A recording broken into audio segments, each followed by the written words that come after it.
The imperial capital drifted in perfect silence above a pale blue star, a city of silver towers and floating causeways that had ruled half the galaxy for centuries. Inside the palace, however, silence was rarely a good sign. On this particular morning, silence meant that something had gone terribly wrong. The great throne chamber was built to intimidate visiting diplomats. Its ceiling arched so high that artificial constellations shimmered above the marble floor. Gravity stabilizers hummed softly beneath the tiles, and dozens of hovering security drones floated in quiet, watchful circles. In the center of the chamber stood the Empress. She had ruled the empire long enough to watch stars die and governments collapse. Nothing surprised her anymore, until the doors opened. A royal transport shuttle had just docked on the palace landing platform. Normally, that would not be remarkable.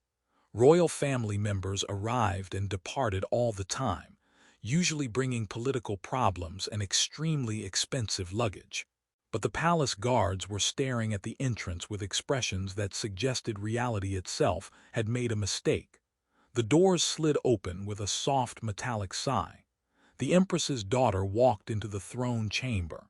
She looked tired, slightly dusty from frontier travel, and extremely calm for someone who had not visited the capital in several years.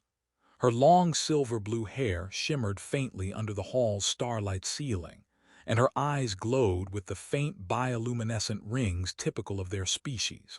Behind her came three small figures. The first child stepped into the chamber and immediately looked up at the artificial stars with open fascination. "Are those real?" the child asked. A nearby guard opened his mouth to answer, thought better of it, and closed it again. The second child followed, dragging a small mechanical starfighter toy that appeared to be disassembled into several floating pieces. The parts rotated calmly around the child's hands, as if gravity had decided to take the morning off. The third child waved enthusiastically at a security drone. The drone powered down. It simply shut off midair and dropped onto the marble floor with a quiet clunk. No one spoke for several seconds. The Empress slowly leaned forward on the arm of her throne. Her gaze moved from the children to her daughter, then back to the children. "You were declared infertile," she said. Her voice echoed across the enormous chamber. The princess nodded calmly. "Yes."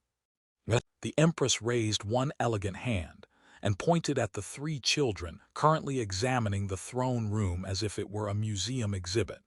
"Then explain those." The eldest child noticed the Empress watching and smiled politely. "Hello, grandmother."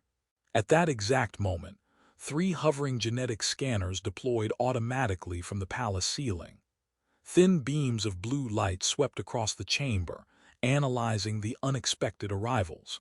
The scanners processed the data for half a second. Then all three devices emitted a sharp electronic squeal and powered down simultaneously. One of the palace scientists, who had just rushed into the chamber, froze mid-step. "That should not happen," he whispered. The Empress did not move. Her eyes had locked onto the children with the focus of someone watching the universe quietly rearrange itself. The princess shifted her weight and brushed travel dust from her sleeve. "I was going to send a message first," she said, "but the children were excited to meet you." As if on cue, the smallest child wandered toward the throne steps and tapped one of the gravity stabilizer panels with curious fingers. For a brief moment, the entire throne chamber became slightly lighter. Several guards floated 3 centimeters off the floor. Then gravity returned. One guard coughed and pretended nothing had happened. The Empress slowly stood. Her gaze remained fixed on the children. Somewhere deep in the palace systems, emergency genetic analysis protocols had begun activating.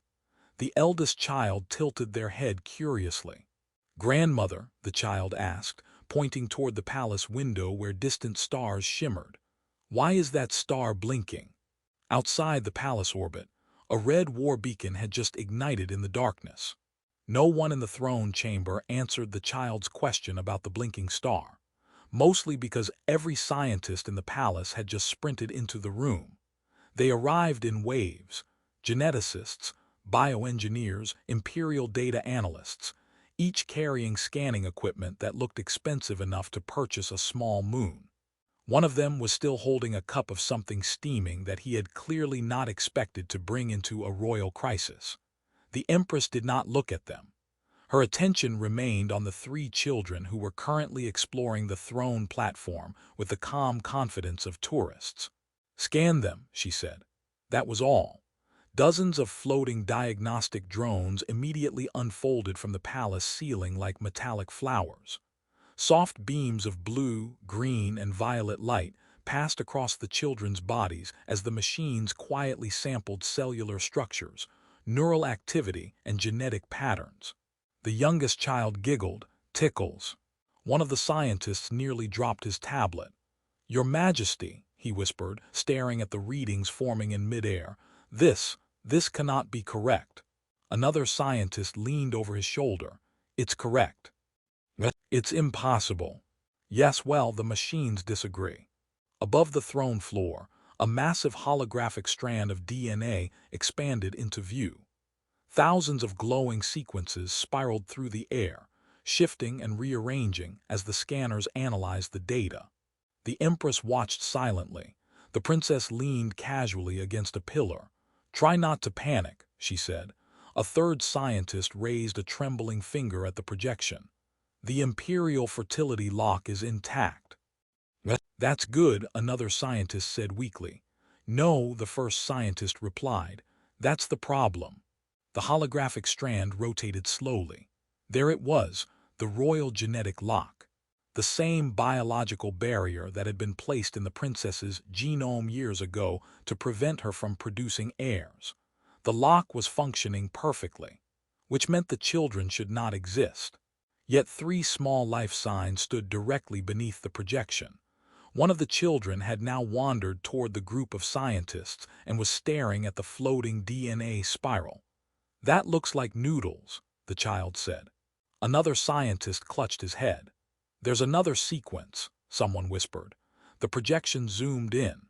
A new pattern appeared within the royal genome, thin strands woven between the alien DNA like clever shortcuts through a maze. Human genetic architecture, flexible, adaptive, unpredictable. One scientist blinked slowly. "Human DNA is bypassing the lock." Another scientist stared at the data. "It didn't bypass it."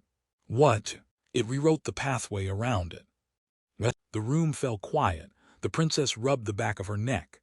"So," she said carefully, "that might be my fault." The Empress finally turned toward her. "You will explain." The princess nodded slowly. "Well, during my time on the frontier colonies, I met someone." "A human," the Empress said. "Yes." "Why?" The princess thought for a moment. "He fixed my shuttle." Several scientists groaned quietly. The eldest child wandered over and tugged gently on the princess's sleeve. "Mother." "Yes." "I think the floating noodle machine is confused." Above them, the DNA projection flickered. Another sequence had just activated. Ancient royal markers buried deep in the imperial genome began lighting up one by one codes that had been dormant for centuries. A scientist swallowed. "Your Majesty." "Yes." "The hybrid genome isn't stable." The Empress narrowed her glowing eyes. "What does that mean?" The scientist pointed slowly at the projection. "It means," he said carefully, "the old royal inheritance may be waking up." Behind them, the palace observation window suddenly flashed red.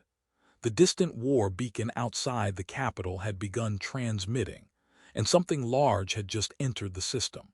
The red light from the war beacon washed across the throne chamber walls like a silent alarm. Several palace officers rushed toward the observation window. Outside the transparent barrier of reinforced crystal, the capital's orbital defense grid had begun to rotate slowly into position. The Empress did not look outside. Her attention remained fixed on the floating DNA projection that continued unfolding above the floor. Ancient genetic markers kept activating one by one. Each new symbol made the scientists more uncomfortable. "That one hasn't appeared in 600 years, someone whispered. Another scientist nodded nervously. "That one either." The eldest child looked up at the glowing symbols and pointed. Those are pretty. One of the imperial bioengineers stared at the child like someone witnessing a physics experiment that had suddenly started talking back. They're not pretty, he muttered. They're historical disasters. The princess folded her arms. You're exaggerating. No, the scientist said. The last time those sequences activated, 3-star systems went to war over a single royal heir. The second child wandered closer to the projection and waved a hand through the hologram. The DNA strands shifted slightly. The scientists gasped. Please don't touch the ancient cosmic inheritance, one of them said quickly. The child tilted their head. It touched me first. Across the chamber, a palace officer spoke urgently into a communication device. Unknown vessel approaching inner orbit. The Empress finally glanced toward the window. How large? The officer hesitated. Large enough to make the defense grid nervous. Everything makes the defense grid nervous, the princess said. That's its job. The youngest child had now discovered one of the palace security drones lying on the floor where it had previously lost consciousness. The child tapped the drone twice. The machine suddenly powered back on and floated upward. Hello again, the drone said cheerfully. A nearby guard stared. That drone has never spoken before. The child shrugged. It was bored. Above them, the DNA projection changed again. A deeper layer of the royal genome began revealing itself. Patterns older than the empire itself surfaced slowly in the hologram, like forgotten maps rising from deep water. One of the scientists leaned closer to the display. Oh no. The princess raised an eyebrow. That's not a helpful scientific term. The scientist pointed at the glowing sequence. That gene cluster controls ancient royal interfaces. The Empress narrowed her eyes. Interfaces with what? The scientist hesitated. Everything. Another scientist expanded the projection. Long-dormant codes appeared, biological access keys designed for technologies scattered across the galaxy. Machines built by civilizations older than recorded history. The eldest child studied the symbols thoughtfully. I think I understand this one. Before anyone could stop them, the child reached toward the hologram. The palace power grid flickered. Every screen in the chamber lit up at once. A deep signal pulsed through the capital's orbital network. Outside the window, something massive shifted in space. The palace officer's voice cracked slightly. Unknown vessel has stopped approaching.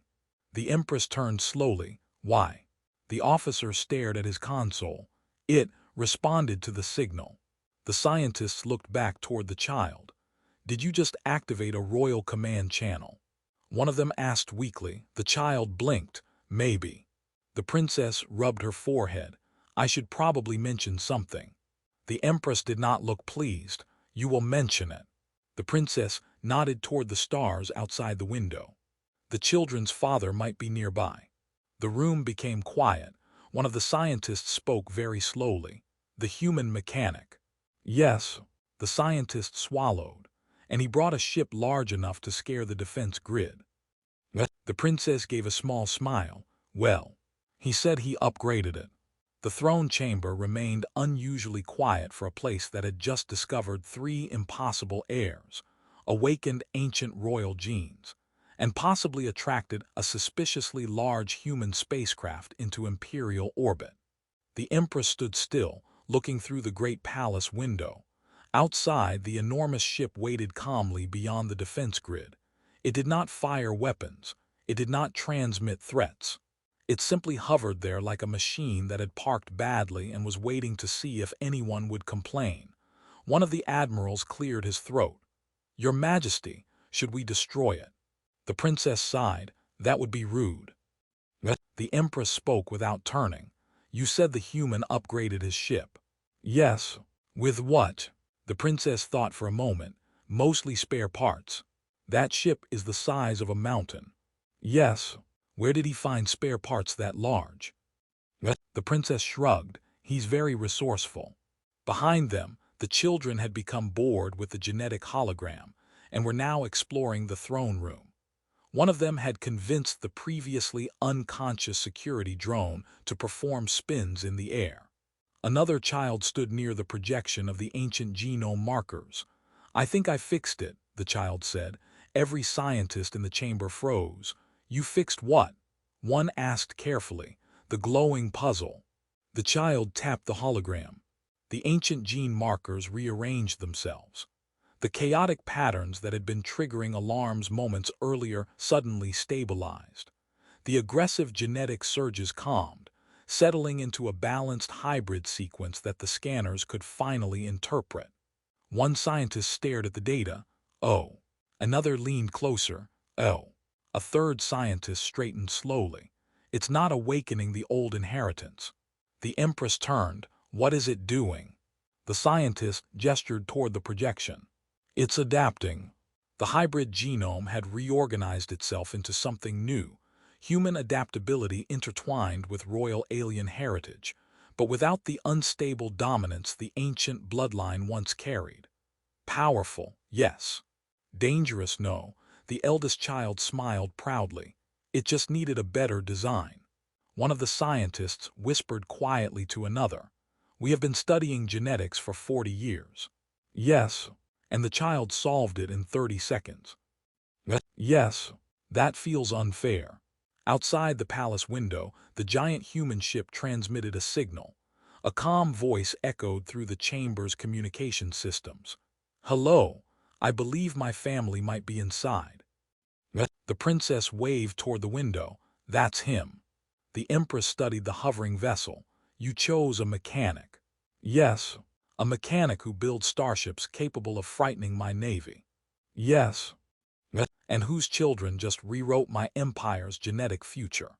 The princess smiled gently. "I have good taste." The Empress was silent for a long moment. Across the chamber, the children laughed as the security drone performed another clumsy spin. The Empress watched them carefully. For centuries she had controlled every aspect of the royal bloodline. Every gene had been regulated, every heir planned. Yet these three small, unpredictable hybrids had done something the empire had failed to achieve for generations. They had removed fear from the royal inheritance. The Empress finally sat back on her throne. "Allow the ship to approach," she said. The admiral blinked. "Your Majesty, I would like to